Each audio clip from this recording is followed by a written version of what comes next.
Greetings and welcome, all you weary travelers and armchair philosophers. My name is Dan with a K, and the K is silent. I'm thrilled as usual for you to join us. We, all of us, are here to nerd out, to laugh, think a little bit, and just have a good time. On this channel, we will be discussing all things supernatural, paranormal, science fiction, and fantasy. You'll be hearing from my special guests who I invite on the show to share their answers to the topics I provide, and I think you're going to find them quite entertaining and maybe just a little bit informative. At the end of every episode, I invite you to write in your own answer so that you can participate as well. So now, I invite you to relax, grab a snack, unclench your jaw, and put up your feet and get ready to open your mind and test your beliefs as we explore high strangeness and the mysteries of the universe.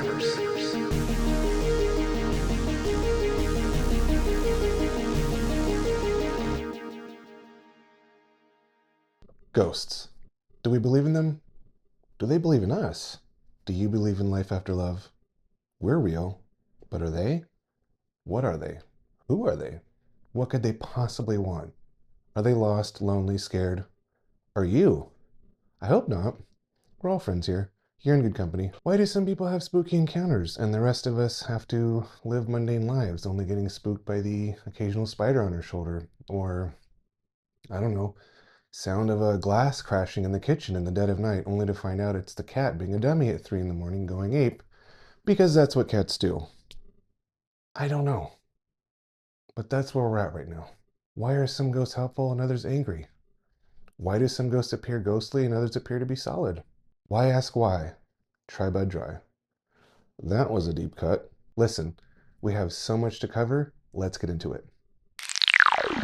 Hey, Joey. Good to see you, man. Hey, how you doing? You too, huh?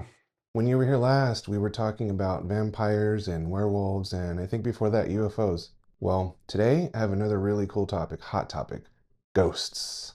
How about that, huh, Joey? How about it? Right up my alley. Fantastic. Let's get right into it. So, tell us, have you ever seen a ghost before? I've never seen a ghost, but I've heard a ghost. So my little brother bought this old, dilapidated house a little further north from me in a town called Nutley. This was about, maybe 20, 25 years ago. He got a real good deal because it was a fixer-upper, you know? He didn't want to flip it. He wanted to live in it eventually with his family. Problem was, it was haunted. How do I know? Because I was there. We all were. See, when we first got in there, the place was a total disaster. We had to gut it to the studs. The only good thing in there that we didn't replace was the staircase and the fireplace. Even though we tore the place down mostly to the bones, you could tell it was a good house. They don't make them like that anymore. So like I says, good bones, nice staircase. Now, flash forward. We got a lot of the work done. A lot of the walls are basically up. The upstairs is mostly finished, like I said. We were staying up there. And so, one night, I go to get up to go to the bathroom. And I hear what sounds like somebody coming up the stairs. I pull out to my brother. Nothing. But the footsteps stop. I thought, maybe I was dreaming of something. Wait, so now who's all in the house? Okay, at that time it was just me, my little brother Mikey, and his buddy Maddie. I knew it wasn't Maddie because he was staying with me, on the other mattress. My brother likes his privacy, so I figured, who cares? Maddie's a good kid, he's a hard worker, he worked hard and he slept like a log. That's why I'm calling out to Mikey. And I'm thinking, am I dreaming that? It's a good neighborhood and all the doors are locked downstairs, and it never occurred to me that it would be a burglar or something. And besides all that, I would have heard a noise, you know? I would have heard more than just a footstep on the stairs. We had a lot of stuff downstairs and plastic coverings and whatnot. You would have heard somebody coming in. Yeah, and then what happened? Did you find Mikey? Yeah, that's the thing. I lean into the bedroom door and I could hear him sleeping, like snoring a little. So, I stood there for a minute. I looked down the stairs. I couldn't see anything or hear anything else, so I go back to bed thinking it must have been in my head. Nah, here's where it gets interesting.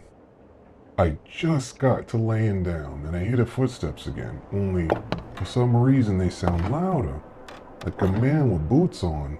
So I jump up and I grab the nearest thing I could find, which was a level.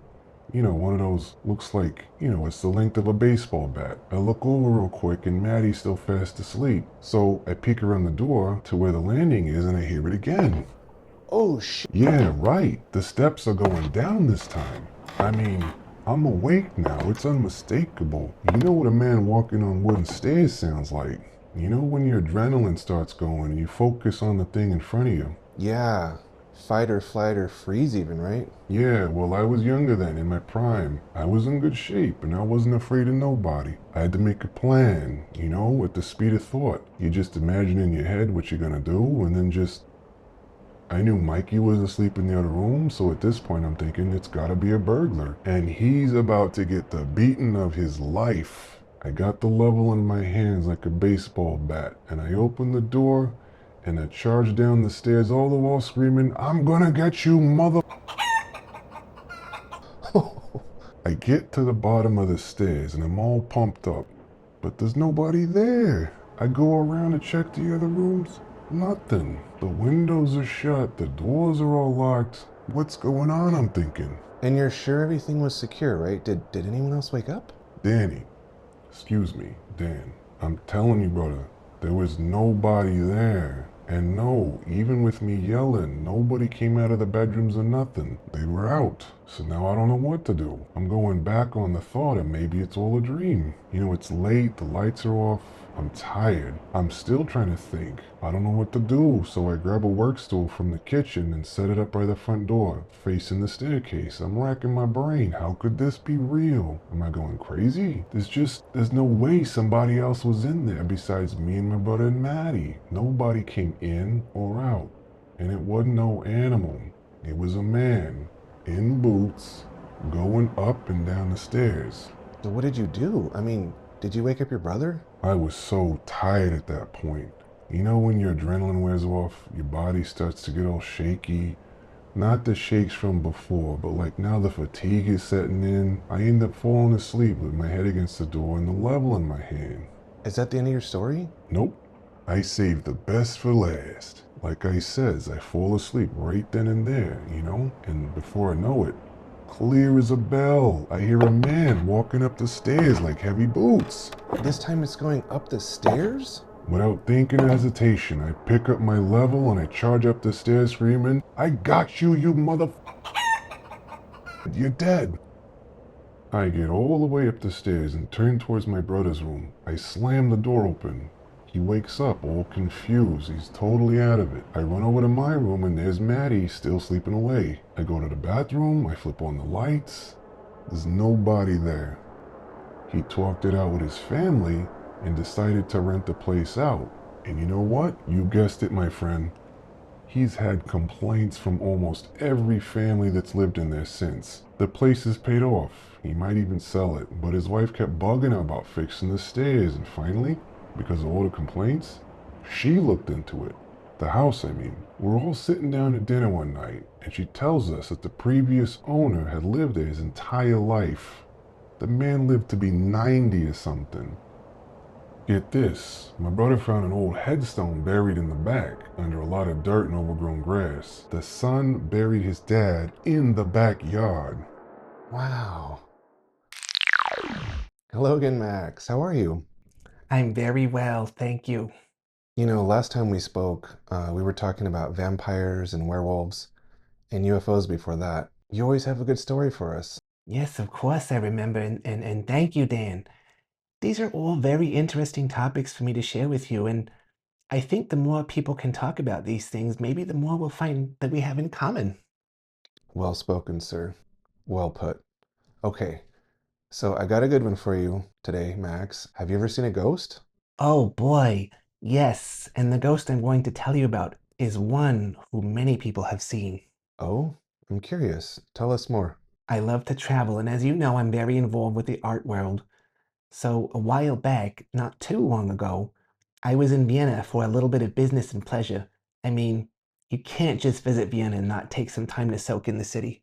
Have you ever been? Not to Vienna. I've been to Salzburg. Oh, you must. Do yourself a favor and visit Vienna whenever you get the chance. It's just splendid. So, my story takes place at the Vienna Opera House. I won't drag this out too long, but for those who don't know, one of the original architects in the late 1800s, well, he offed himself and the other had a heart attack. It was very sad. They didn't even live to see its completion. Wow, that's so sad. It is. It's terribly tragic. But as you can probably already guess, one of those two is the central figure for who people claim is the famous ghost of the Opera House. I had the privilege to get a private tour with a few of my colleagues. I mean, the place is just spectacular. They've made a lot of renovations, but it still retains so much of its lustrous history. Part of the tour, at least ours, was a light check. It's this very involved task of the engineers. They have controls for every light bulb in the place, and when they do light checks, they're able to switch on and off all of the various elements and installations, and mind you, there's a lot. Our tour guide has a walkie-talkie and is able to speak to the engineers in the control room. And mind you, it's just them in the one central room above and in the back, and then the few of us who at this point are all standing on the stage facing out. He gets the message from them that they're about to perform the check, so we all stand around in delightful anticipation, section by section.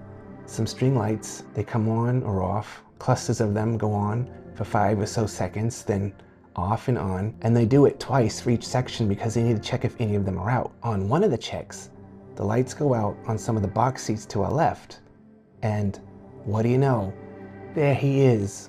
Or there it is. There's a man sitting in one of those seats in the box, and he's wearing what looks like fashion from the Gilded Age. You know, when the place was built. Everybody sees him. The lights go off and on again one more time, and he's still sitting there looking lonely. Oh my gosh, what did the tour guide say? Did he say anything? I mean, from what you're saying, everyone saw him. That's the funny thing. After we were all looking at each other in amazement and such, he says that the people who all work there, just sometimes see him too. He says a few people have caught him on camera, but the pictures don't seem to come out very clear. Wow, so casual. He didn't even try to deny it or play it off. Exactly. He later said he didn't want to say anything before the tour because sometimes it's upsetting to certain guests. Wait, one more thing I want to clear up. When you say you saw him, did he seem wispy or wavy or translucent, or like how people expect to see ghosts, like the way they show them in movies? No, that's what's so fascinating. It's like he was there sitting in the box as real as you or me, and then suddenly he's gone without a trace. There he is, my friend from Texas. Mr. Dan. Have you ever seen a ghost? Okay, Mr. Dan. Now I've got a good one for you. We were on a hunting trip in Arizona. It was, again, late fall, early winter. Alright, it's late night and we've got our RV and we're sitting around the fire just drinking and gazing. I need to go to the bathroom, so I excuse myself and I take a walk. I'm walking a bit out of camp to do my business and I see some train tracks not far ahead. I finish my business and I go back and I get the wife and ask her to come see the tracks with me. I mean, it's just something to do. We walk up to the tracks and sure as hell they're older than Methuselah's mustache. No train from today was gonna ride those rails. Me and my wife are standing there, kicking the sand and dirt off of one of the tracks when suddenly she says, "Shh." So I get real quiet. She puts her hand next to her ear and turns towards the other end of the track where we just came from. And she says real quiet, "You hear that?" And I laugh at her and I say, "Honey, there ain't no train coming. You can stop with the jokes." She says, "No, not a train." And her face looks real serious. I knew she was serious because she makes that face when she asks me if I took the trash out to the curb. I'm looking off in the distance and I see this faint greenish glow, and it's kind of swinging back and forth, but it's low to the ground, like maybe a few feet off the ground. And at first I'm thinking, oh, that's just one of them campers with them glow sticks. So I shout, "Hello." My wife slaps my shoulder, tells me to shush it. Now remember, it's fairly bright out, so we ain't even got flashlights on us. The light is creeping closer and it's still swinging, and I can't make out any shapes, but then I hear some voices, and then the voices get a little louder, and now I can hear them talking to each other. They're speaking another language. How do you know? I mean, What language do you think they were speaking? Pretty sure it was Chinese. Did a tour overseas. One of my best buddies is Chinese. I'm fixing to greet him in their tongue, so I asked my wife, and she says, yeah, sure, we're friendly. So I call out, ni hao, friends. No response. They're definitely getting closer, and it's definitely sounding like Chinese. Weirder still is that the light's getting closer too. It's still swinging, and we realize they're on the tracks, unmistakable. They're headed straight for us. That's bizarre. Friendo, it's about to be. What we saw was an old pump trolley. You know those old carts they put on railroad tracks where one guy stands on one side and the other on the other side? Yeah, handcar, I think it's also called. Yeah, hand cart. It was like a ghost machine with two men, and they were talking to each other like they didn't even see us. In the light, it was a lantern swinging on an upright post next to one of them, and they kept going right on past us till we didn't see the light no more. They were ghosts. You could see through them and everything. That's incredible. Did you tell your buddy about that? Yes, sir, as a matter of fact, I did. And what he told me makes so much sense. He said, when America was expanding west, a lot of, if not most of them workers on the railroad were Chinese immigrants. Many of them died doing dangerous work with mining and clearing the hills out with dynamite. You tell me there's no such thing as ghosts, and I'll tell you there's no such thing as the IRS and property taxes. I know what I saw. That's going to do it for this episode, friends. We heard a lot of wild claims and fantastic stories from our special guest. Personally, I can't decide which one I like the most. Do you have a scary or unexplained ghost story to share with us? Hey, let us know. Leave us a brief description of your encounter or whatever happened to you and the ghost in the comments down below. And please, before you go, make sure you like and subscribe to my channel. Share it with anyone and everyone you think would like it too. It would mean the world to me. I'm Dan with a K, and it's been an absolute pleasure and an honor to have you with me today. Until next time, stay frosty, and everything will be okay.